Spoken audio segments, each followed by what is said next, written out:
Every VPN company on the planet claims they don't log your data. Every single one. So, when Proton VPN says the same thing, why should you believe them? Because here's the thing, most of them can't prove it.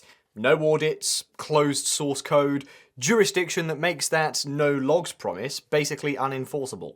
Proton VPN is one that can actually show its work. And in this video, I'm going to show you exactly what that means and whether it's actually worth your money in 2026. We're testing privacy, performance, and real-world usability in 5 minutes. Let's get into it. Alright, let's start with what actually matters for a VPN. Security and privacy.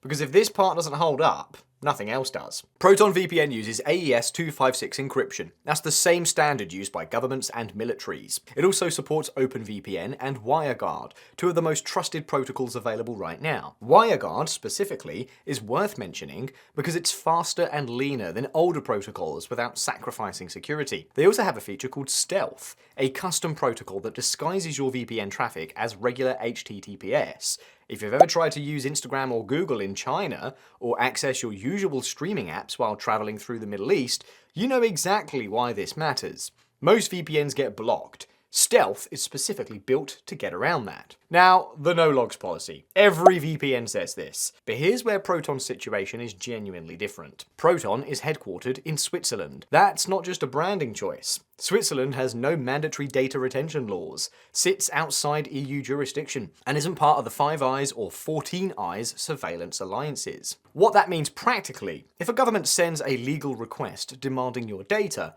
Proton is under no obligation to hand anything over, and even if they wanted to, there's nothing to give. That's a very different position from a VPN based in the US or the UK. On top of that, all of Proton VPN's apps are fully open source. That means anyone, security researchers, developers, independent experts, can review the code and verify that it's actually doing what Proton says it's doing. And people have. The apps have undergone multiple independent audits, and the results have been published. Beyond the core privacy stuff, there are a few extra features worth knowing about. The kill switch cuts your internet immediately if the VPN drops, so you're never actually accidentally exposed. Split tunneling lets you choose which apps go through the VPN and which don't.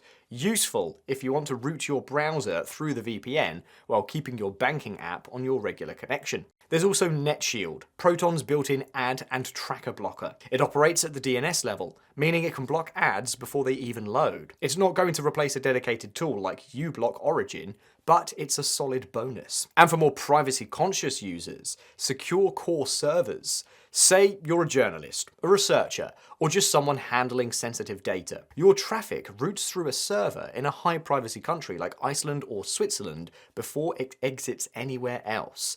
Even if the exit server is compromised, it can't be traced back to you. Most mainstream VPNs don't offer anything close to this. There's also Tor over VPN support if you want to take things even further. Honestly, for a VPN that's available on a free plan, the feature set here is genuinely impressive. Okay, so we've established that Proton VPN has the privacy credentials. But how does it actually feel to use day to day? Pretty well, honestly. The interface is clean. It's not flashy, but it's not confusing either. You open the app, hit Quick Connect, and you're connected in under 3 seconds on WireGuard. There's a map view if you'd like to see where you're routing, and a list view if you just want to find a server fast and move on. I tend to use the list. The settings are reasonably accessible. You won't need a tutorial to turn on the kill switch or find your protocol options. It's all clearly labeled, and the more advanced settings like split tunneling and secure core are easy to find without being in your face if you don't need them. If you're new to VPNs, Proton is one of the more approachable options out there. If you're a power user who wants granular control, there's enough depth to work with. It doesn't try to do too much, and it doesn't talk down to you either. For a tool you're going to have running in the background every day, that matters. Quick question for you. Do you actually use a VPN for privacy, or mostly for streaming? Let me know in the comments. Speed is where many privacy-focused VPNs begin to fall apart. They're so focused on security architecture that performance becomes an afterthought. So let's talk about what Proton VPN actually delivers. On WireGuard, which is the most recommended protocol for most users, speeds are strong. On a base connection of around 300 Mbps, download speeds with Proton VPN enabled typically remain well above 200 Mbps when connecting to nearby servers. That's not a significant drop for most use cases. Longer distance connections, such as routing through a US server from Europe, will obviously experience a greater performance drop. That's just physics. The further your data travels, the more latency you're dealing with. But on nearby servers, the performance overhead is minimal. For streaming, Proton VPN works reliably with most major platforms like Netflix and YouTube, with little to no friction, though availability can vary by server. Proton does label certain servers as optimized for streaming, which takes the guesswork out of it. Torrenting is supported on all servers, not just specific ones like some competitors limit you to. And because of the no-logs policy and Swiss jurisdiction, the privacy case for torrenting through Proton is stronger than with many alternatives. How does it compare? Compared to NordVPN, speeds are roughly comparable on WireGuard. NordVPN edges ahead slightly on raw throughput in some tests, but the difference in day-to-day usage is negligible. Against ExpressVPN, Proton VPN generally keeps up, and is significantly cheaper on longer-term plans. If you're purely chasing speed, NordVPN might still have a slight edge. But Proton VPN is not slow. It's firmly in the top tier. And if raw speed and server variety are your top priorities, NordVPN is actually my top-rated VPN overall. It consistently leads on throughput and has one of the largest server networks available. Links in the description if you want to check it out. Now let's talk pricing. Proton VPN has a free plan.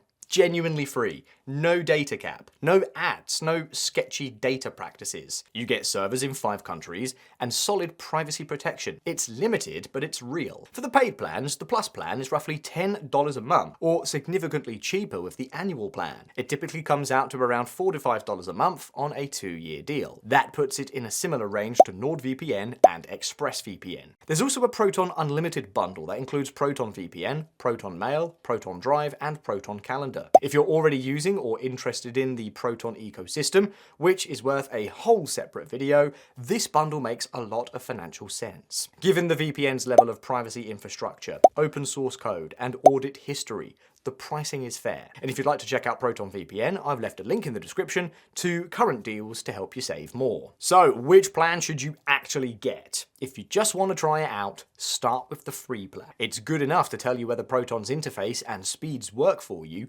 before you commit to anything. If you're using a VPN regularly and privacy is a real concern, the 2-year Plus plan is the sweet spot. You get the full feature set at a price that's hard to argue with. And if you're already using or considering other Proton products, Unlimited is the obvious move.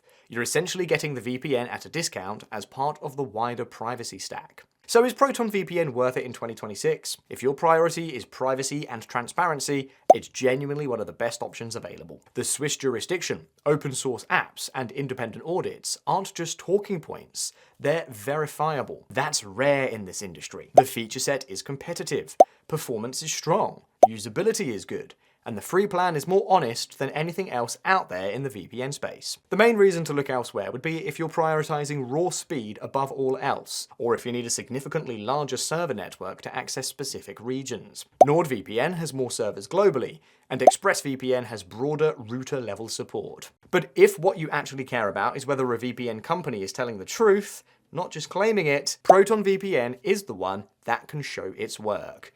And in this industry, that's not a small thing. And if you'd like to see how Proton VPN holds up alongside other VPNs, then watch this video.